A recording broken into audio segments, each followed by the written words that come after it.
Assalamualaikum warahmatullahi wabarakatuh.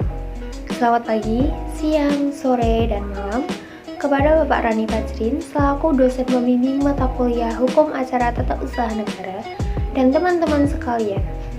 Kami dari kelompok 8 K2 Haptun akan memaparkan sebuah materi tentang upaya hukum dalam pengadilan tata usaha negara. Sebelumnya, perkenalkan, nama saya Diana Likianawasti yang akan bertugas sebagai moderator pada hari ini. Adapun anggota kelompok saya yaitu Hana Yustisa, Vio Silvia Mursyono, Nur Hafizah, dan Anissa Nurlaila. Adapun subbab yang akan kami jelaskan kali ini adalah yang pertama, upaya hukum banding yang akan dijelaskan oleh saya sendiri. Yang kedua, upaya hukum kasasi yang akan dijelaskan oleh Vio dan Hana. Yang ketiga, upaya hukum peninjauan kembali akan dijelaskan oleh Anissa dan Nur Hafizah. Yang pertama, A. Upaya hukum banding.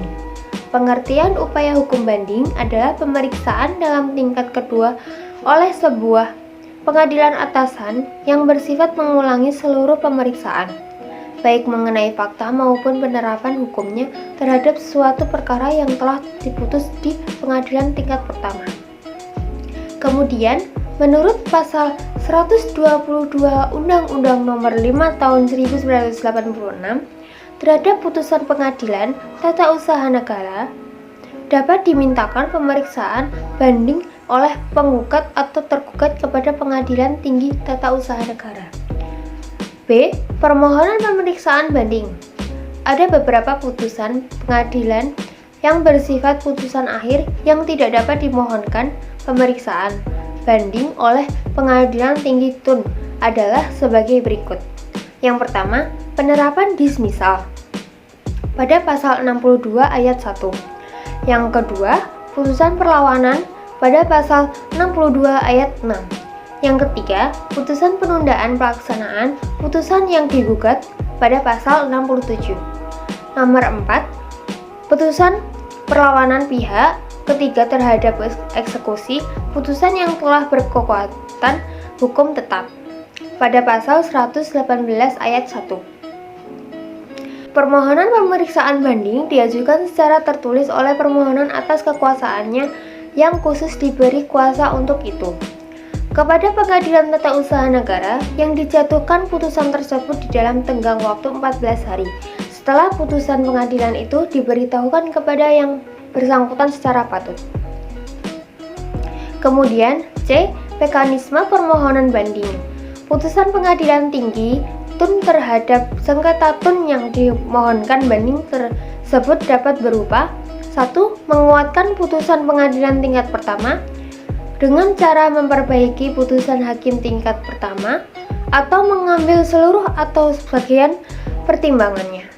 Yang kedua, membatalkan untuk seluruhnya atau sebagian dari putusan hakim pada tingkat pertama dengan mengadili sendiri kembali terhadap perkara TUN tersebut. Panitera Peradilan Tinggi TUN dalam waktu 30 hari mengirimkan salinan putusan pengadilan tinggi TUN beserta surat pemeriksaan dan surat lainnya kepada Pengadilan Tata Usaha Negara yang memutus perkara tersebut pada tingkat pertama. Baik, selanjutnya saya akan menjelaskan perihal tentang kasasi sebagai upaya hukum. Berdasarkan pasal 29 dan 30 Undang-Undang Nomor 14 Tahun 1985, Junto Undang-Undang Nomor 5 Tahun 2004 yang menjelaskan tentang kasasi adalah pembatalan putusan atas penetapan pengadilan dari semua lingkungan peradilan dalam tingkat peradilan akhir. Selain itu, dalam pasal 131 ayat 1 Undang-Undang Peradilan Tata Usaha Negara menyebutkan bahwa putusan tingkat terakhir pengadilan dapat dimohonkan pemeriksaan kasasi kepada Mahkamah Agung. Jadi berdasarkan ketentuan yang saya jelaskan tadi, dapat ditarik kesimpulan bahwa kasasi merupakan suatu upaya hukum yang dimohonkan kepada Mahkamah Agung apabila terdapat pihak yang berperkara yang merasa kurang puas terhadap putusan pengadilan banding. Selanjutnya, saya akan menjelaskan terkait pembatasan permohonan kasasi. Berdasarkan pasal 45A Undang-Undang tentang Mahkamah Agung ini menjelaskan bahwa putusan pengadilan yang dapat dimohonkan kasasi kepada Mahkamah Agung itu dibatasi, yaitu meliputi 3. Yang pertama yaitu putusan tentang pra-peradilan. Yang kedua, perkara pidana yang diancam paling lama 1 tahun penjara dan atau diancam dengan pidana denda. Lalu kemudian yang ketiga yaitu perkara tata usaha negara yang objek gugatannya berupa keputusan dari seorang pejabat daerah yang jangkauan keputusannya berlaku di wilayah yang bersangkutan. Selain itu, saya akan menjelaskan terkait mekanisme atau bagaimana cara kita mengajukan permohonan kasasi kepada Mahkamah Agung. Jadi untuk kita dapat memohonkan pemeriksaan kasasi kepada Mahkamah Agung dapat melalui mekanisme-mekanisme sebagai berikut, yaitu yang pertama, kita harus telah melaksanakan upaya hukum banding terlebih dahulu. Kemudian yang kedua yaitu permohonan kasasi hanya dapat dilakukan atau dilaksanakan sebanyak 1 kali. Kemudian yang ketiga, tidak termaktub sebagaimana disebutkan dalam pasal 45A ayat 2 huruf C Undang-Undang tentang Mahkamah Agung.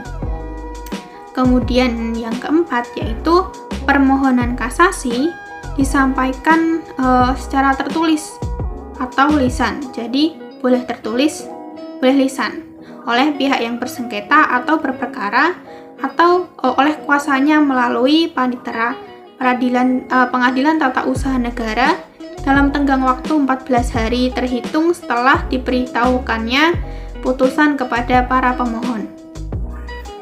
Kemudian yang kelima adalah apabila tenggang waktu 14 hari tersebut telah lewat tanpa ada pemohon kasasi atau permohonan kasasi yang diajukan oleh para pihak yang berperkara atau bersengketa, maka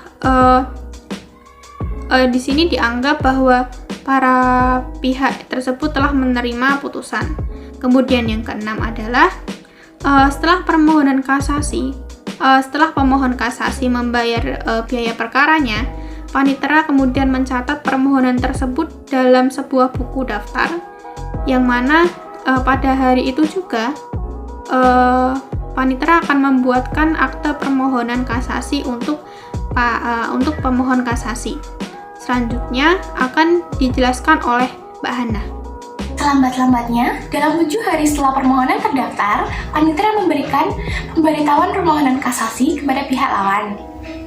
Dalam mengajukan permohonan kasasi, pemohon wajib menyampaikan materi memori kasasi dalam waktu 14 hari setelah permohonan kasasi didaftar dalam buku daftar kasasi. Dan panitera memberi tanda terima atas penerimaan memori kasasi dan menyampaikan salinannya, yaitu memori kasasi, kepada pihak lawan selambat-lambatnya 30 hari. Pihak lawan mengajukan surat jawaban terhadap memori tersebut kepada panitera dalam tenggat waktu 14 hari sejak diterimanya salinan memori kasasi. Dan setelah menerima memori kasasi dan jawaban terhadap memori kasasi, panitera mengirimkan permohonan kasasi, memori kasasi, jawaban atas memori kasasi beserta berkas perkara kepada Mari selambat-lambatnya 30 hari.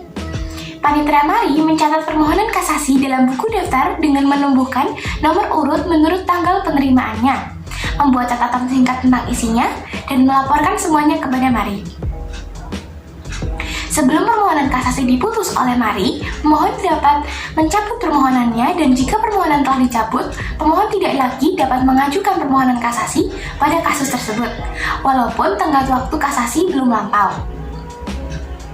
Pemeriksaan Mari berdasarkan surat-surat, dan jika perlu Mari mendengar sendiri dari para pihak yang dalam hal ini yaitu saksi, atau memerintahkan PT UN untuk mendengar saksi. Apabila Mari membatalkan putusan pengadilan dan mengadili sendiri perkara tersebut, maka dipakai hukum pembuktian yang berlaku pada pengadilan tingkat pertama.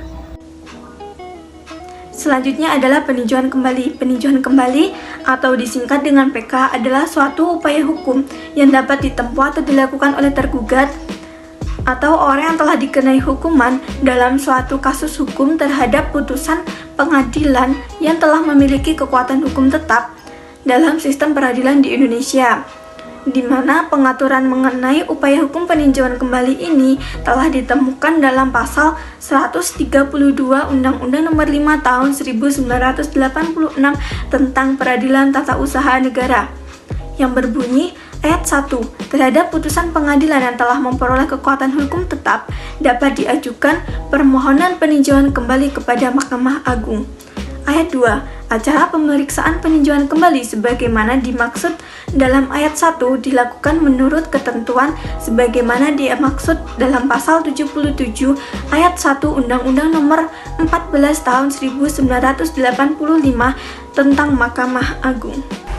Kemudian bagian B, tenggang waktu. Selain itu juga merujuk pada pasal 69 Undang-Undang Nomor 14 Tahun 1985 tentang Mahkamah Agung yang menentukan batas waktu permohonan peninjauan kembali yang berbunyi, tenggang waktu pengajuan permohonan peninjauan kembali yang didasarkan atas alasan sebagaimana dimaksudkan dalam pasal 67 adalah 180 hari untuk A. Yang disebut pada huruf A sejak diketahui kebohongan atau tipu muslihat atau sejak putusan hakim pidana memperoleh kekuatan hukum tetap dan telah diberitahukan kepada para pihak yang berperkara. B.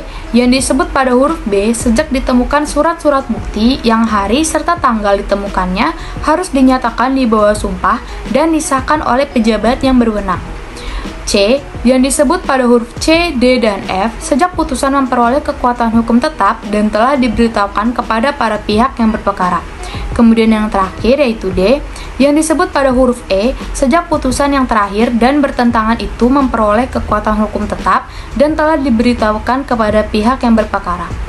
Kemudian, pihak yang tidak setuju dengan putusan Pengadilan Tata Usaha Negara atau dalam sengketa informasi dan sengketa penetapan lokasi atau terhadap putusan Pengadilan Tinggi Tata Usaha Negara dapat mengajukan kasasi maksimal dalam waktu 180 hari setelah alasan-alasan yang termuat pasal 67 Undang-Undang Nomor 14 Tahun 1985 tentang Mahkamah Agung dengan beberapa perbedaan parameternya. Sebagaimana pendaftaran gugatan atau permohonan pengajuan kasasi dapat didaftarkan setelah memenuhi prosedur pendaftaran, yakni kelengkapan dokumen dan pembayaran panjar. Baik, demikianlah presentasi dari kelompok kami. Apabila ada salah kata mohon maaf. Wassalamualaikum warahmatullahi wabarakatuh.